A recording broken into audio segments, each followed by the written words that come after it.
as the 2024 year comes to a close, Nigeria's health sector reflects a mixed bag of achievements and challenges. Despite efforts to strengthen the country's healthcare system, Nigeria has continued to grapple with outbreaks of infectious diseases, inadequate healthcare infrastructure, and a shortage of medical professionals. However, there were notable advancements in the fight against diseases such as malaria and tuberculosis, as well as an increased investment in digital health technologies. Now, joining us as we take a closer look at the key developments that shape Nigeria's health sector in 2027 is public health physician Dr. Tuyi Mebawondu. Good morning, and thanks for joining us.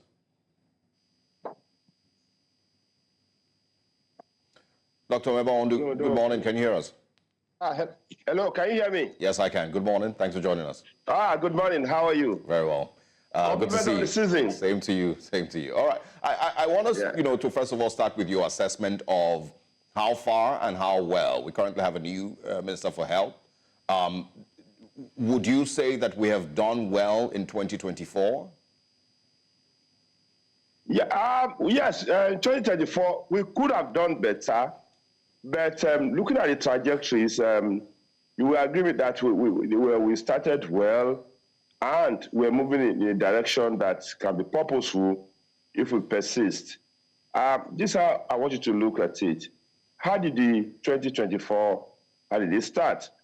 We started with challenges with economy, inflations impacting negatively on food supply, energy costs, and even the cost of medication. We started with an outbreak of cholera, an outbreak of Lassa fever that was ongoing in the nation. So there are a lot of disillusionment and a lot of challenges with health system at the beginning of the year. That was our story at the beginning of the year. So now, of course, we know that our statistics in health is still really very dismal. What do I mean by dismal?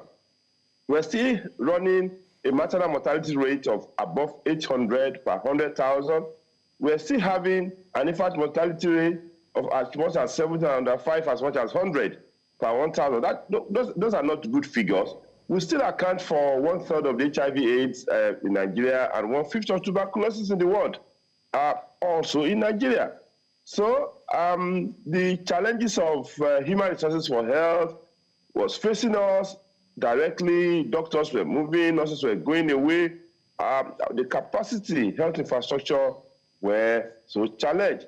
But good enough, we had some interesting experts piloting the health system, led by Professor Pate, and then initially supported by Lausa, and now by Dr. Disney from Borno State. So those people were running the health, and how did they respond? They responded with policies, clear-cut policies that will address critical pillars in health system. Now, the ministry said, you see, we're going to improve governance, we're going to improve value chains, we're going to change the value chains in health, we're going to improve health security and deliver greater health care for the people. Now, let's look at how this affects the different pillars of health. Now, if you look at the finance is one of the key pillars if you want to reform the health system and change everything in Nigeria. Now, it's not that our budget, was that good. We had 1.2 trillion budget to spend at the beginning of the year. And out of this 1.2 trillion budget, we know that, of course, majority of them are recurrent expenditure. That is an extra improvement compared to the last year budget. What it means is that from about 3,600 per person per health in Nigeria, we moved to 6,200 or so per person per health per head in Nigeria. So we had that improvement. Yes, inflation adds into it, but that is also an improvement. All right. If I may break in, if I may, butt in at this point, you've talked about the increase in budgetary allocation for healthcare. You've talked about from over 3,000 to over 6,000 per person. How do we juxtapose this with some of the challenges that we faced? At the beginning, when you were talking about your general overview, you made reference to cholera and Lassa fever. If we look at cholera, the Nigeria Center for Disease Control, the NCDC, reported 359 cases, and these are deaths within the first 9 months of the year. And this is a 239% increase compared to the same period in 2023. So if we're seeing an increase in budgetary allocation per head, what would you say are the factors that have led us to see these sort of results, for example, in the area of cholera? You know, we've discussed cholera a lot. Cholera is more of a disease of poverty and poor sanitation, basically. You agree with me that we have a lot of challenges in terms of getting medication, drugs, you know, at the beginning of the year. We've seen, like, in some cases, 200, 300, 400, 500-fold increase in the common drugs that people are supposed to use. The disposable income became challenging. National health insurance is just covering barely 5%. So for us, then, of course, Nigeria has one of the highest growing population, 5.2 per person, which is very increasingly embarrassing. So all these factors played into the socio-economic situation we find ourselves going at the beginning of the year, and of course, created that challenge. And until the head of the National Center for Disease Control in Nigeria came in, Dr. Jide Idris, we have a bit of gap before he came in and then step up the campaign and revert the tendencies. So it is what it is. It was bad initially, but now all those things appear to be controlled. Even the Lassa fever, yes, we saw that in about 28 states. I mean, quite a number of deaths, but at least we've activated the emergency activation center to look at those things. Now, what I'm saying is that sometimes when you start policies, you allow the policies to mature. And I was trying to go into those clear-cut policies that can yield dividends in the next few months or going to the next year in health. And that was the outlay of those policies I was trying to mention. Of course, because the money couldn't have been enough. Of course, we know the Abuja Declaration. We need 50% of our budgets to deal with our healthcare needs. But we're doing 5% now. Yes, dismal and small. But the basic healthcare provision fund got increased, got tweaked, and increased certainly, so that at the end of the day, at the primary healthcare centers, we can have changes. And you know, we're having just about 6,000 primary healthcare centers working all over the nation. Out of the 10,000 we have, we've now moved that a bit above, close to 10,000 primary healthcare centers, and adoption of primary healthcare centers by different agencies is happening. Like Pishan is adopting some of them, and we're seeing we're thinking that more people will adopt healthcare centers. That will feed into funds made available for healthcare. Now, let me talk about human resources. We know that the Japa syndrome affected the healthcare system so negatively.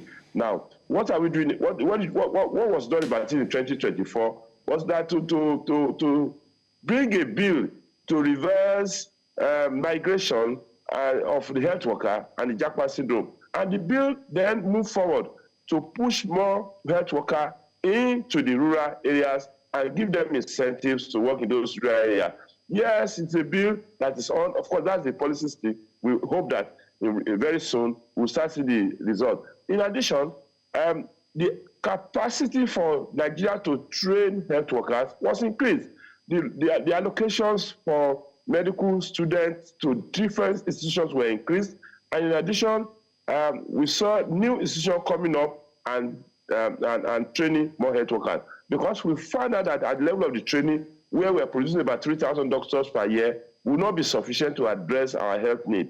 And of course, our density is still about 1.18 per 1,000 people, as against what WHO recommended as 4. So we are far behind in that human resources for health. But good enough, we have taken that decision now through the health ministry people to deal at least. And then, of course, doctors will not be produced, or nurses will not be produced in a year. So we hope that going forward, we'll see the impact of all this in the health sector. Of course, the challenges of recurrent industrial strike in the health system has reduced. Of course, that probably means that quite a negotiation has gone into it. And we must also give kudos to the value chain, improving the value chains in the health system, where manufacturing capability has also been ramped up in a way, providing source of fund. Of course, the thing is just kicked off in November. The thing was signed in June, kicked off in November, this October rather. So we hope that this will be a great thing going forward. In addition, we see some reverse brain drain in the sense that quite a number of doctors were returning back to Nigeria to set up practices. That is heartwarming, and we hope that this can only increase when the incentives are improved. Now, it's not been a clap-clap situation because some of these policies requires a thorough put to ensure that we get the requisite result going forward. But it's a great signal for what will happen in health. Yeah, I mean, going forward. So what I always like, that we do is, have data-driven analysis on some of these things. I remember, you started, your conversation this morning talking about maternal and infant mortality rates. And of course, the deliberate steps, intentional steps that must be taken if we hope to reduce those figures. Nigeria, of course, it seemed to have succeeded in its fight against polio in 2022 or 2021, but I don't. I think we also, had, we backslid in the polio fight, a couple of months later. So, what can we say? If we're going to be looking at the data we've achieved with regard to maternal and infant mortality, and where do you think we might be in 2027 at the end of this administration? Now, interestingly, we've seen an inflow, a significant inflow from World Bank to tackle maternal health, to tackle infant mortality. So we've seen that happening. We've seen the activation of those activities. We've seen in some states a deliberate reduction, in fact, in infant mortality. Of course, I remember the last National Council of Health held in Maiduguri.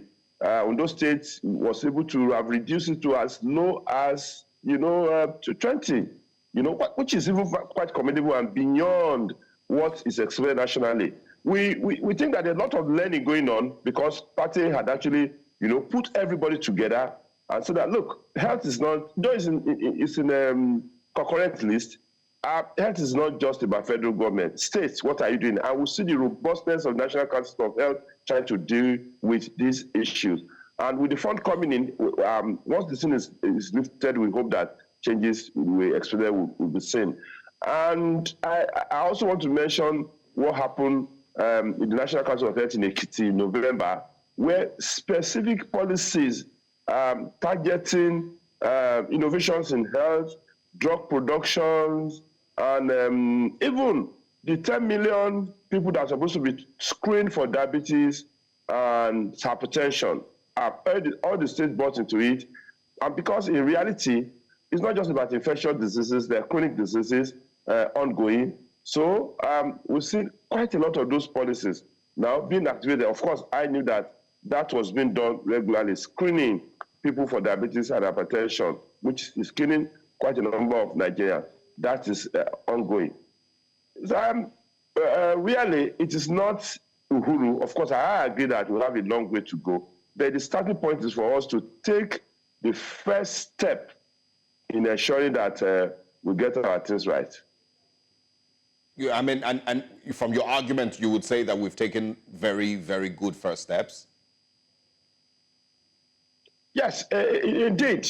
There's no doubt. There's no doubt that we've taken some really impressive steps as far as policy. Because at the end of the day, what drives everything is policy. And if you do a policy, you must wait for it to germinate and have your result. But of course, while waiting for that, you have to look for your, of your wins.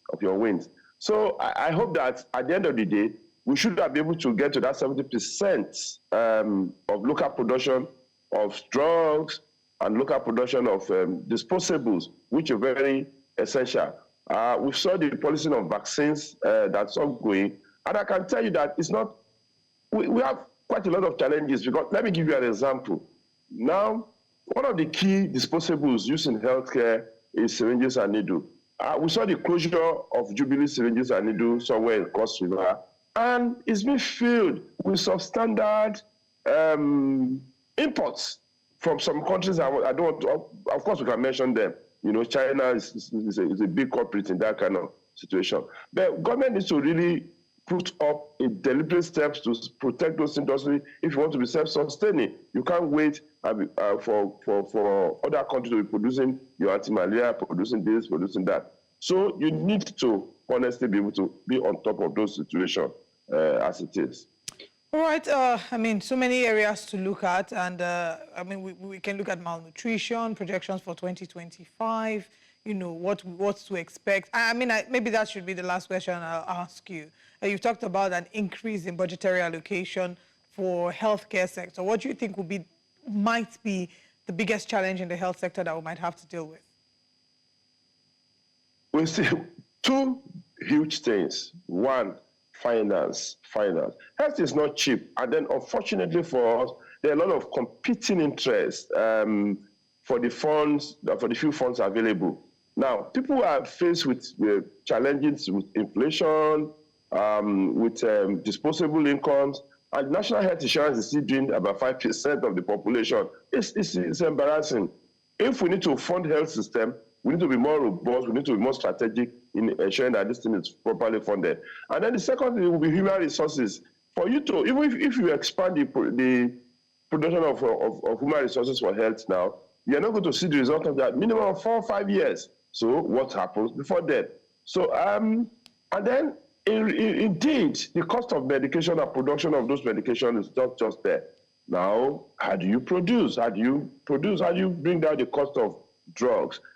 We should have come from India, who then pursued generics to solve the problem. I hope that at the end of the day, all of us will be in the same boat, both at the national and subnational level, and even all of us.